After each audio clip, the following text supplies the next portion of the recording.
Hey everyone, I'm Erin and welcome to the Cardboard Republic. We have a to be played video for you this week, so we're going to talk about the games that we played in October and then what we're hoping to play in November. It's already like midway through November by the time we're putting this out. It was a little delayed because we had Extra Life. Extra Life, if you don't know, is a 24-hour gaming marathon. We got in a lot of games then. We didn't cheat by putting any of the games that we played during Extra Life on our to be played, but we could have. We played a lot of games. If you do still want to donate, you can, so we'll put a link down below in case you're interested in that. And otherwise, let's jump right into what we played during October.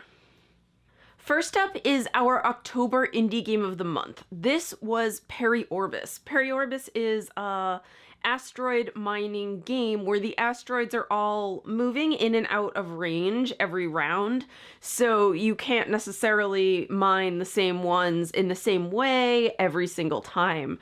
This we did play. I had trouble with this game. It moved very, very slowly, and I don't necessarily mind downtime in a game, but this one just had too much of it for me. Maybe if we played it again, it would be better, but honestly, I'm not sure.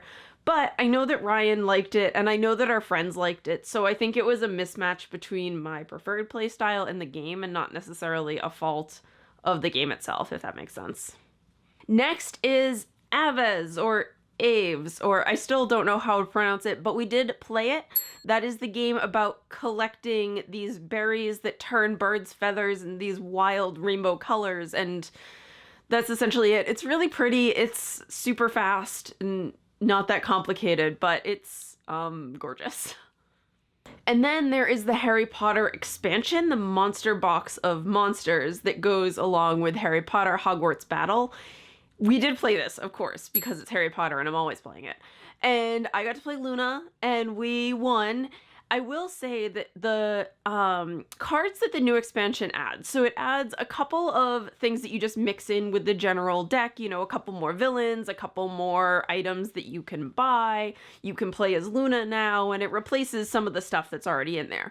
But it also adds these short little quest cards. I forget exactly what they're called, but they're essentially, in order to beat them, you have to do a certain thing in a round, and if you do that thing, you get to take that card off of the board, put it in your play area, and it can give you some kind of bonus later on.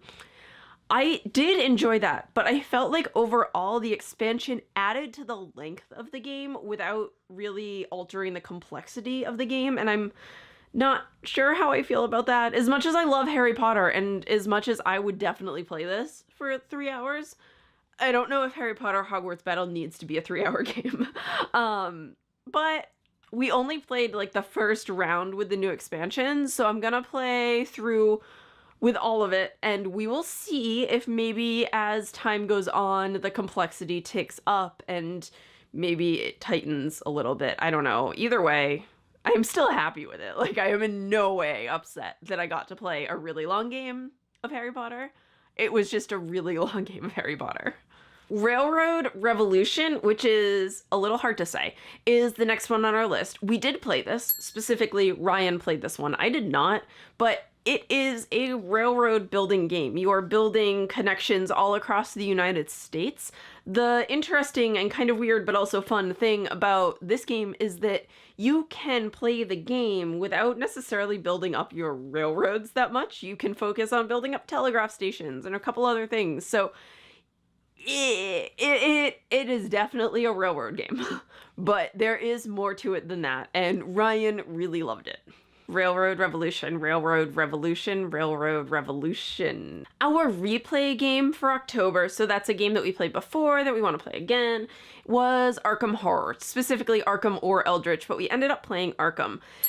It was mostly a thematic choice. We wanted a game that fit in with Halloween, and we had the right number of people for Arkham, so we went with it. We did end up beating the game, but I got a little overzealous when we were setting up and no one reined me in, and so we threw in like everything we could.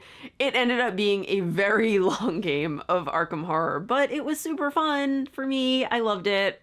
I love that game. Pocket Imperium was our card pull game of last month. That is another, it bills itself as another small 4X game where you're exploring and conquering and so on and so forth. We were not able to get that to the table. We did really, really try, but with everything else and with our like 12-hour game of Arkham Horror, it did not materialize. We are keeping it out though, so hopefully next month it will happen. Still, that's 5 out of 6 games for October, which is pretty good. That's like, I don't know. I'm not going to do the math on that, but that's pretty great. I'm happy with it. I'm hoping that we can carry that momentum into the holidays. Cautiously optimistic. Let's move on to November. Our indie game of the month for November is Cytosis. This is obviously a science-themed game. It's this worker placement game that takes place inside of a cell, which is really, really cool. I love worker placement games. I love weird themes. I love that we have cells, because that's great. And so this puts all of them together into one game. I mean, we're definitely going to play it. We pretty much always play our game of the month unless there's some weird shipping error and we don't get it in time. But Cytosis, I'm excited. It's about cells. Next up is Lost Expedition. This is a cooperative game where you are traveling into the Amazon to search for the person who was searching for El Dorado. So it's based on historical events. It looks really, really cool. I love cooperative games. I love games about exploration. I am pumped to play this. I wish that I knew more about it, but what I do know has me invested. We will definitely get this to the table because, like, I really want to. Professor Evil and the Citadel of Time is our next one. This is a kind of Ocean's 11 style heist game, but also with time travel. So Professor Evil has invented a time machine and has gone back to steal all of these really important artifacts, and you and your team have to go in and steal them from his hideout, which is obviously full of traps. You have to like distract him while others try to get the goods, and it looks pretty cool. It looks very like pulp-y, you know, like a pulp adventure novel style, and I hope that it is, because that would be perfect. And I also think that the game is light enough that we should be able to get it to the table even with the holidays and everything coming up, but also heavy enough that I'm gonna want to play it. Folklore: The Affliction is an RPG style board game. So it's a campaign or scenario based game. You play over a bunch of different campaigns or over a bunch of different games, and you have the same character for each of them. The whole premise is that you are trying to fight off vampires and werewolves and ghosts and everything. But what's interesting and what's a little bit unique about this game is that when your character dies, they don't really die. Like, they don't vanish from the game. They can become a ghost or a werewolf or something, and they play on, which is kind of cool.